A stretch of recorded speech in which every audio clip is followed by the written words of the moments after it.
함께 보실 하나님 말씀은 구약성경 에스라 7장입니다. 오늘 9월 7일 에스라 7장을 읽는 날인데 7장도 28절까지 길게 되어 있어서 다 읽지는 않고요.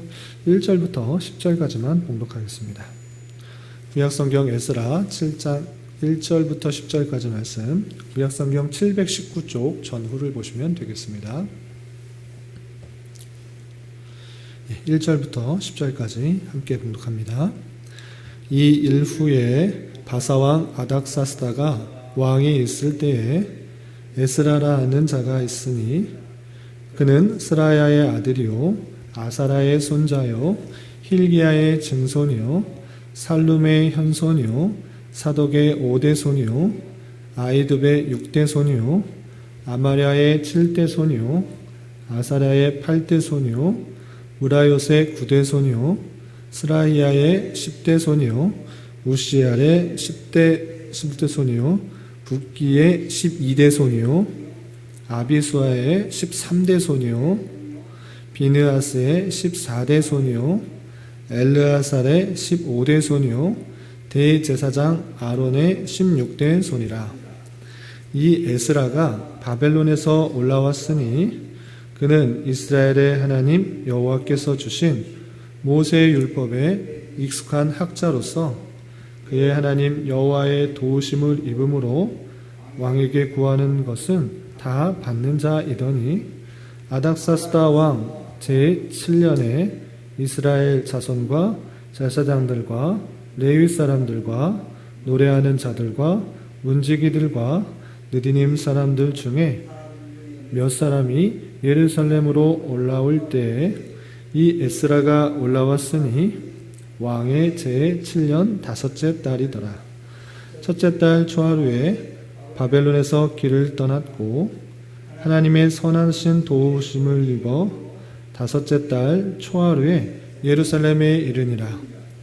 에스라가 여호와의 율법을 연구하여 준행하며 율례와 규례를 이스라엘에게 가르치기로 결심하였었더라. 아멘. 감사합니다. 오늘 말씀 읽기 본문은 에스라 7장입니다. 우리가 어제까지 살펴본 에스라 6장까지는 바벨론에서 1차 포로에서 되돌아와서 성전을 건축하는 일까지가 기록되어 있습니다. 그래서 바사왕 고레스 원년이었던 BC 538년에 1차 포로로 되돌아와서 536년, 그러니까 되돌아오지 2년 만에 성전 건축을 시작하려고 했던 것입니다. 그러나 BC 536년부터 시작하였으나 주변 사람들로 주변 민족들 그 방해로 말미암아 약 16년간의 성전 공사가 중단되었습니다. 그리고 다리오 왕 제2년에 다시 성전 공사가 시작된 것입니다. 그래서 BC 520년경에 다시 16년 동안 중단되었던 성전 공사가 재개되었고, 그리고 다리오 왕의 도움으로 말미암아 4년 만에 성전 공사가 완성됐다라는 이야기가 어제까지 읽었던 그 내용인 것입니다. 그렇게 BC 516년경에 성전 공사가 완성이 되고, 그리고 7장부터 10장까지 나오는 이야기는 어떤 이야기인가? 바로 뒤에 있는 이야기가 아니고 성전 공사가 완공되고 약 50년 뒤에 있었던 일이 나오게 되는 것입니다. 그래서 1차 포로에서 되돌아왔을 때는 수룹바벨과 예수아에 의해서 성전 건축이 완성된 내용이 한 번 나오고, 그리고 그 뒤에 50년 정도 뒤에 에스라에 의해서 다시 한번 2차 포로에서 되돌아온 이야기가 나오는 것입니다. 그래서 7장부터 10장까지는 약 50년이라는 기간 사이가 있다, 공백기가 있다라는 것들을 염두에 두시면 되겠습니다. 그리고 참고적으로 그 사이에 어떤 일이 있었는가, 말씀 읽기 책자에도 나오지만 자세히 살피지 않겠습니다. 다리오 왕 다음에 아하수에로 왕이 나옵니다. 아하수에로 왕이 어떤 왕인가 할 때는 에스더와 결혼을 하게 되는 그 왕이 나옵니다. 그것은 에스더에서 살피게 될 것이고, 그 아하수에로 왕 이야기는 에스더에 나오고, 그리고 아하수에로 왕 다음에 나오는 왕 아닥사스다 왕이 나오는데, 그 아닥사스다 왕 때 2차 포로에서 되돌아오는 그 일들이 있었던 것입니다. 그래서 2차 포로 때 누가 되돌아왔는지 또 되돌아와서 어떤 일들을 했는지 7장부터 내용을 쭉 살피게 될 것입니다.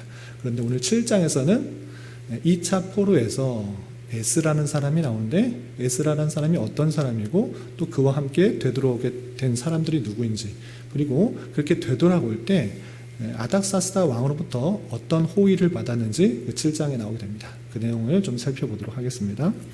우선 7장 1절에서 보면 이 일 후에 이렇게 되어 있는데, 이 일 후라는 것은 1장부터 6장까지 쭉 살펴본 것 같이 1차 포로에서 이스라엘 백성들이 되돌아오게 되고 우여곡절 끝에 성전 건축을 하게 되었다라는 것입니다. 그래서 성전 건축한 이후에 이 것입니다.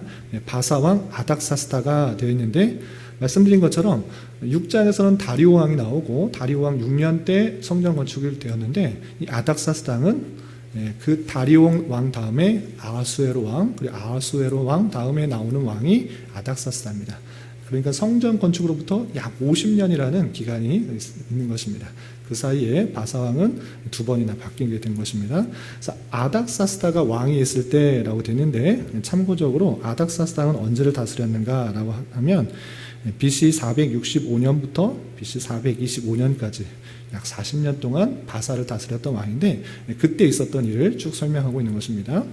아닥사스다가 왕이 있을 때 에스라라 하는 자가 있으니라. 그는 스라의 아들이요 아사라의 손자요 힐기야의 증손이요 살룸의 현손이요 하면서 누구의 자손으로부터 에스라가 나왔는지 그 족보를 쭉 설명합니다. 그래서 올라가서 쭉 보면 5절 하반절에 보면 대제사장 아론의 16대 손이다 라고 표현하고 있습니다. 그러니까 대제사장 아론, 모세의 형이었던 아론의 그 자손을 통해서 에스라가 나온 것입니다. 그러니까 에스라는 대제사장 아론의 후예니까 제사장입니다. 제사장일 뿐만 아니라 뒤에 좀 나오지만 아주 모세의 율법에 아주 익숙한, 잘 아는 그 학자라는 것을 알 수 있습니다. 그런데 참고적으로 여기서 손자요, 증손이요, 현손이요, 5대손이요, 6대손이요, 7대손이요 나온 것은 한글로 번역될 때 보역된 것입니다. 보충해서 번역된 것입니다. 원문에서 보면 몇 대손 몇 대손이라는 표현이 없습니다. 다 누구의 아들이다 라는 벤이라는 단어를 썼습니다. 그래서 누구의 아들, 이 벤이라는 것은 아들이라는 뜻이지만 아들뿐만 아니라 누구의 자손이라는 그런 뜻이기 때문에 각각의 원문에 있어서는 손자, 증손, 현손, 5대손, 6대손 이렇게 표현된 것이 아니고 누구의 자손 이렇게 됐기 때문에 이 족보, 성경에 나오는 족보는 그 숫자, 어떤 성경과 어떤 성경에서는 다를 수 있습니다. 왜 그런가? 성경은 족보를 말하는 것이 아니고 누구의 계통을 말하고 있는지를 설명하기 때문에 참고적으로 다른 성경에서는 약간 차이가 있다는 것들을 염두에 두시고 한글 성경에서 보역된 그런 표현이다라고 이해하시면 되겠습니다. 어쨌든 이 에스라라는 그 사람은 아론 제사장, 대제사장 아론의 자손이다, 대제사장 출신이다, 이렇게 이해하시면 되겠습니다. 그래서 그 에스라는 사람이 어떻게 했는가? 6절에 보면 이 에스라가 바벨론에서 올라왔으니, 바벨론으로부터 올라왔다, 예루살렘으로 왔다라는 것입니다. 그래서 그는 이스라엘 하나님 여호와께서 주신 모세의 율법에 익숙한 학자다, 모세의 율법들을 아주 잘 아는 학자였다라고 표현하고 있습니다. 그리고 그의 하나님 여호와의 도우심을 입음으로 왕에게 구하는 것은 다 받는 자이더니 라고 됐습니다. 신하로서 왕에게 구하는 것, 무엇을 구하든지 다 받을 수 있다라고 하는 것은 왕에게 아주 신임을 받는 자라는 것들을 알 수 있습니다. 무엇을 구하든지 다 받을 수 있다는 것은 그것을 아주 신뢰하고 믿기 때문에 그에게 모든 것을 해줄 수 있는 정도의 신임을 받는 그런 모습 가운데 있다는 것을 알 수 있습니다.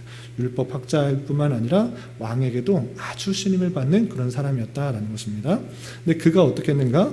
바벨론에서 예루살렘으로 왔다라고 표현하고 있는 것입니다. 그리고 7절 이하 보면 아닥사스다 왕 제7년에 이스라엘 자손과 제사장들과 레위 사람들과 노래하는 자들과 문지기들과 느디님 사람들 중에 몇 사람이 예루살렘으로 올라올 때 이 에스라가 올라왔으니 왕의 7년 5째 달이다 라고 되었습니다. 그래서 아닥사스다 왕 제7년쯤에 2차 포로에서 되돌아오는 일이 있는데, 그때 이스라엘의 자손들, 제사장, 레위 사람들, 노래하는 자들, 문지기들, 느리는 사람들, 그 사람들이 2차 포로에서 되돌아올 때 이 에스라가 포함되어 있었다라고 표현하고 있습니다. 그래서 이 바벨론에서 이 예루살렘으로 아닥사스당 제7년에 돌아오게 되는데 얼마나 걸렸는가, 그것도 구체적으로 9절에 설명하고 있습니다. 9절 보면 첫째 달 초하루에 바벨론에서 길을 떠났고 하나님의 선한 도우심을 입어 다섯째 달 초하루에 예루살렘에 이르렀다 그랬습니다. 첫째 달 초하루에 바벨론의 길을 떠났는데 다섯째 달 초하루에 예루살렘에 이르렀다라고 구체적으로 설명한 것을 통해서 이 바벨론에서 예루살렘까지 오는데 4개월이 걸린 것을 알 수 있습니다. 하나님의 은혜를요 이렇게 평탄하게 4개월 만에 그 2차 포로에서 되돌아왔다라는 것입니다. 그리고 에스라가 왜 이렇게 되돌아왔는가, 무엇 때문에 이렇게 되돌아왔는가, 이 바사 제국에서 아닥사스다의 신임을 받고 아주 모든 것을 구할 때 다 얻을 수 있는 그런 사람이었는데 왜 그 에스라가 되돌아왔는가, 2차 포로에서 되돌아온 사람들과 함께 왔는가라고 할 때 10절에 이런 마음을 품었기 때문에 그가 돌아왔다라는 것들을 밝히고 있습니다. 10절 보면 에스라가 여호와의 율법을 연구하여 준행하며 율례와 규례를 이스라엘에게 가르치기로 결심하였었더라 그랬습니다.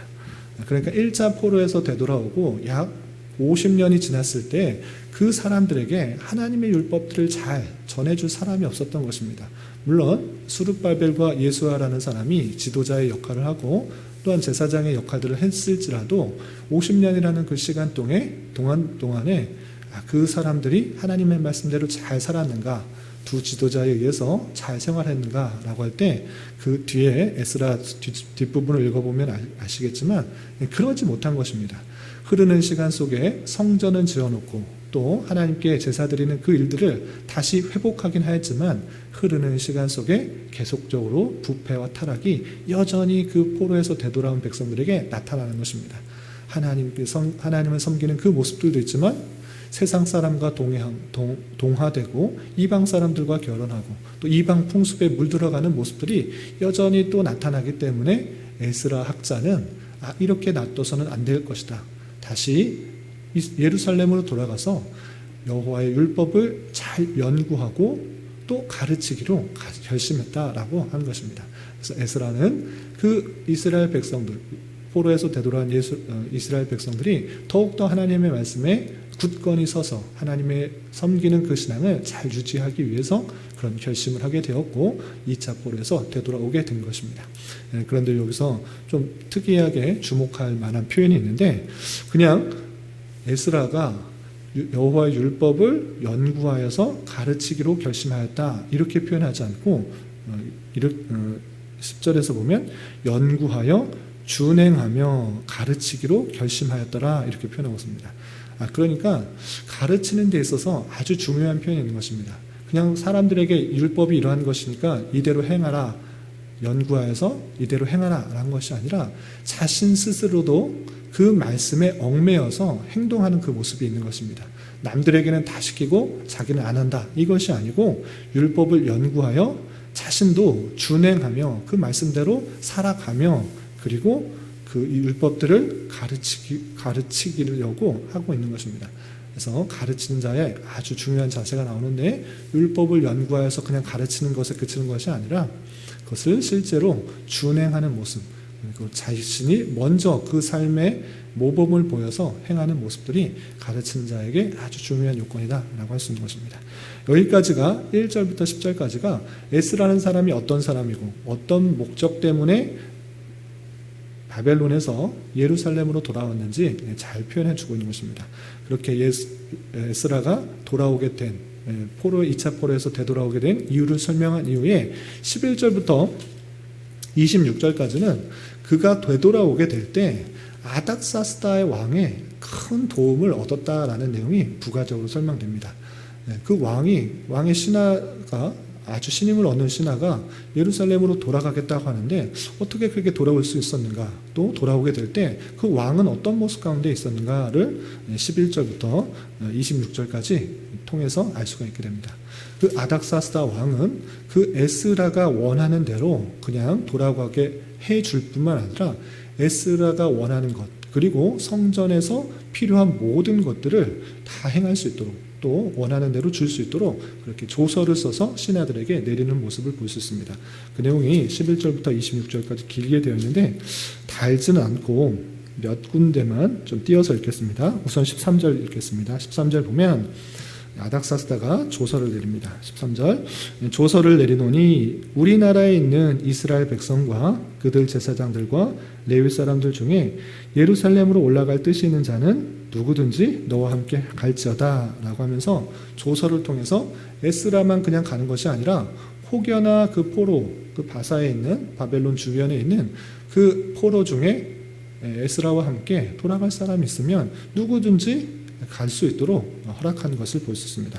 그리고 15절 보면 왕과 자문관들이 예루살렘에 거하시는 이스라엘 하나님께 성심으로 드리는 은금을 가져가고 또 내가 바벨론 온 도에서 얻을 모든 은금과 및 백성과 제사장들이 예루살렘에 있는 그들의 하나님의 성전을 위하여 기쁘게 드릴 예물을 가져다가 그들의 돈으로 수송아지와 순양과 어린 양과 그 소재와 그 전제의 물품을 신속히 사서 예루살렘 내 하나님의 성전 제단 위에 드리고 그 나머지 은금은 너와 너의 형제가 좋게 여기는 일에 너희 하나님의 뜻을 따라 쓸지며 하면서 그냥 가는 것에 허락하는 것에 그치는 것이 아니라 많은 예물들, 은금 다 가져가라.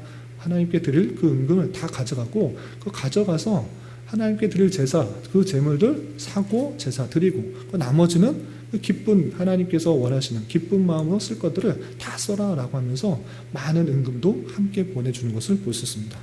그것뿐만 아니라 20절과 22절에서는 은금뿐만 아니라 많은 밀, 포도주, 기름, 소금 필요한 모든 것들을 다 허락해 주는 것을 볼 수 있습니다. 20절 보면 그 외에도 내 하나님의 성전에 쓸 것이 있어서 내가 드리고자 하거든 무엇이든지 궁중창고에서 내다가 드릴지니라 라고 해서 무엇을 가져갔는가? 22절 은은 100달란트까지, 밀은 100고르까지, 포도주는 100밭까지, 기름도 100밭까지 하고 소금은 정량 없이 하라 라고 됐습니다. 여기서 달란트라는 것은 달란트, 고르, 밭 단위가 있는데 제가 오늘날 쓰이는 그런 단위로 환산을 해드리면 은 100달란트라는 것은 은 3,400kg입니다. 약 3.4톤 엄청난 많은 수를 가져가도 된다라고 했고 또 밀 100고르까지 되는데 100고르라는 것은 22,700리터입니다. 22,700리터 어마어마한 그 밀을 가져가도 된다. 그리고 포도주 100밭, 기름도 100밭이라고 했는데 100밭이라는 것은 2270리터를 뜻하는 것입니다. 어마어마한 많은 양도 다 가져가, 거기까지 가져갈 수 있다 라고 하고 소금, 아주 필요한 거 빠질 수 없는 그 소금은 정량 없이 필요한 대로 다 가져가라 이렇게 표현하고 있는 것입니다. 사람뿐만 아니라 은금, 그리고 필요한 모든 것, 포도주나 기름이나 소금 필요한 것 있으면 그 궁중창고에서 필요한 대로 갖다 써라 이렇게 한 것입니다. 그렇게 왜 했는가? 왜 이렇게 선의를 베풀었는가? 라고 했을 때 물론 에스라의 신임을 받았기 때문에 그가 필요한 것들을 모두 허락해 준 것이라 할 수 있는데 그것을 통해서 또한 이 아닥사스다의 왕은 기대하는 것이 있습니다. 어떤 것을 기대하고 있는가? 그것이 23절에 이렇게 표현되어 있습니다. 23절 보면 무릇 하늘의 하나님의 전을 위하여 하늘의 하나님이 명령하신 것은 삼가 행하라. 어찌하여 진노가 왕과 왕자의 나라에 임하게 하랴라는 것입니다. 이도 아닥사스다도 자신이 하나님에 대한 어느 정도의 감각을 있었던 것입니다. 하나님에 대한 그런 마음이 있었던 것입니다. 그렇기 때문에 그 것들이 온전하게 하나님께 섬기는 일들이 없다고 하면 그 하나님의 진노로 말미암아 왕과 왕자가 어떤 진노가 임하게 될 것이다 라는 그런 생각을 갖고 있었기 때문에 그 진노를 당하게 하지 않기 위해서 에스라에게 많은 것들을 허락해 주면서 그가 되돌아오고 또 하나님을 섬기는 일을 잘 감당하도록 했던 것을 볼 수 있습니다. 그렇게 아닥사스다의 많은 호의와 또 지원을 받고 에스라가 바벨론에서 많은 사람들과 함께 예루살렘에 되돌아오게 되었다라는 내용이 7장에 있는 것이고, 그 전체 내용을 통해서 에스라는 무엇을 고백하고 있는가가 27절에 28절에 마지막에 이렇게 표현되고 있습니다. 27절 28절 보면 이 모든 일들을 경험하면서 에스라는 하나님을 찬송하고 있는 것을 볼 수 있습니다. 27절 28절 우리 조상들의 하나님 여호와를 송축할지로다. 그가 왕의 마음에 예루살렘 여호와의 성전을 아름답게 할 뜻을 두시고 또 나로 왕과 그의 보좌들 앞과 왕의 권세에 있는 모든 방백 앞에서 은혜를 얻게 하셨도다. 내 하나님 여호와의 손이 내 위에 있으므로 내가 힘을 얻어 이스라엘 중에 우두머리들을 모아 나와 함께 올라오게 하였노라. 했습니다. 이렇게 형통하게 되고 자신이 마음을 두고 예루살렘에 돌아오고 또 왕의 호의를 얻어서 자신이 돌아왔는데 기쁘다, 감사하다, 거기서 그치는 것이 아니라 그 모든 것들이 하나님께서 주관하셨다, 하나님께서 왕의 마음을 주관하시고 이끌어셨다, 이렇게 표현하고 있는 것을 볼 수 있습니다. 27절에 그가 왕의 마음에 예루살렘 여호와의 성전을 아름답게 할 뜻을 두시고 나로 은혜를 얻게 하셨다, 이렇게 표현하고 있는 것입니다. 하나님께서 그 모든 것들을 주관하시고 또 마음을 주관하셔서 이 모든 것들이 형통하게 되었다. 그러므로 나는 하나님을 찬송한다 라고 하면서 에스라의 고백을 통해서 하나님께서 모든 것을 운행하시고 주관하시고 다스려서 이 일들이 가능하게 됐다라고 하는 그 모습을 볼 수 있습니다.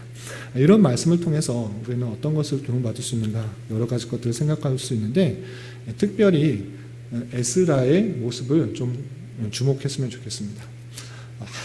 이 세계에서 가장 큰 나라라고 할 수 있는 바사 제국, 페르시아 제국, 거기에서 왕에게 무엇을 구하든지 다 얻을 수 있는 신하가 에스라였습니다. 그런데 그 에스라는 자신의 만족, 자신의 유익, 자신이 높은 자리에 있는 것을 구하지 않고 하나님의 나라, 하나님의 공동체, 그 성전에서 사는 사람들이 하나님의 율법대로 살아가기를 정말 바라는 마음으로 왕에게 나는 이곳에서 있는 것이 아니라 예루살렘으로 되돌아오겠다, 포로에서 다시 되돌아가서 율법을 잘 연구하고 준행하며 가르치겠다라고 그에게 구하는 모습을 볼 수 있습니다.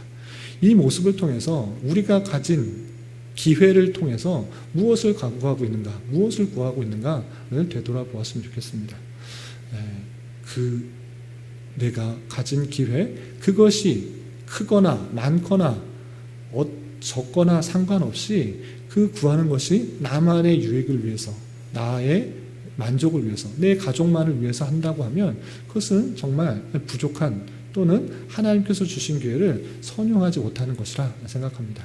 내가 가진 기회, 여러 가지 것들이 있을진데 그것을 나만을 위해서 쓰는 것이 아니라 하나님의 나라, 하나님의 공동체, 또 하나님을 섬기는 모습에 또 관심을 가지며 크고 작건 간에 도움을 주고 또 힘을 모아서 하나님의 나라가, 하나님을 섬기는 신앙이 바로 세워지는데 힘을 써야 될 것입니다.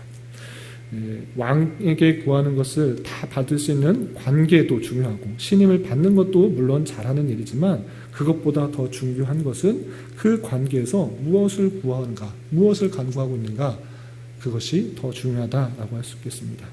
하나님께서는 구속 역사를 위하여서 철저히 사람을 쓰시는데 우리 모두는 하나님의 은혜를 경험했다, 또 하나님의 크신 사랑을 경험했다라는 사실을 가지고 우리에게 주어진 모든 기회는 나만을 위해서, 나의 유익만을 위해서 쓰는 것이 아니라 하나님의 나라와 하나님의 공동체, 하나님의 신앙을 바로 세우는데 더욱더 기회를 선용해야 될 것입니다. 받은 기회가 많고 적음에 따라서 불평불만하는 것이 아니라 주신 기회, 주신 여건들이 하나님께서 주신 것이라 생각하면서 그것들을 하나님의 일을 위해서 더욱더 선용하는 우리가 되어야 될 것입니다. 이런 은혜가 저 여러분 우리 모두에게 있기를 진심으로 기원합니다. 기도하겠습니다. 하나님 아버지 감사합니다. 오늘 말씀을 통하여서 왕에게 구하는 것은 다 받을 수 있는 신임을 얻고 있는 에스라였지만 그의 마음 가운데 여호와의 율법을 연구하여서 이스라엘 백성들에게 율례와 규례를 가르치기 위해 결심하고 예루살렘으로 다시 되돌아오게 된 말씀을 살펴보았습니다. 이런 말씀을 대하는 자로서 우리가 가진 여러 가지 기회에서 무엇을 구하고 무엇을 위해 사용하고 있는지 다시 한번 되돌아보며 점검하게 하여 주시고 먼저 하나님의 나라와 의를 위하여 간구하며 사용하게 하여 주시고 특별히 주님의 공동체를 위하여서 더욱더 마음 쓰며 헌신할 수 있는 우리 모두가 될 수 있도록 인도하여 주시옵소서. 주님, 그러나 이 모든 것들이 저희들의 힘과 능력으로 되지 않음을 고백하오니 저희의 부족함과 연약함과 죄성을 용서하여 주시고 선한 마음을 가질 수 있도록 주님 인도하여 주시옵소서. 주님, 계속되는 코로나로 인하여 또한 정치적인 문제로 인하여 많은 사람들이 어려워하고 지쳐가고 있습니다. 주님 불쌍히 여겨주시고 이 시기에 더욱더 자복하며 회개하게 하여 주시고 어려운 가운데서도 오직 주님만을 의지하며 잘 이겨나가게 하여 주시고 각자의 맡겨진 자리에서 주님께서 원하신 모습으로 살아가기에 힘쓰며 특별히 주님의 교회가 이 어려움 속에서도 하나님의 뜻과 마음을 잘 살펴 더욱더 견고하게 세워지는 은혜가 있게 하여 주시옵소서. 주님, 교회의 육체 연약함으로 직장과 사업장의 문제로 가정의 여러 가지 문제로 주님께 간절히 부르짖며 나아가는 여러 지체들이 있습니다. 주님께서 그 기도에 신실하게 응답하여 주시고 역사하여 주셔서 하나님의 선하심과 인자심을 깊이 경험하는 기회 되게 하여 주시옵소서. 이 시간 각자 간절히 기도하는 기도 제목 주님께서 들으시고 가장 선한 것들로 응답하여 주시옵소서. 예수님의 이름으로 기도 올리옵나이다. 아멘.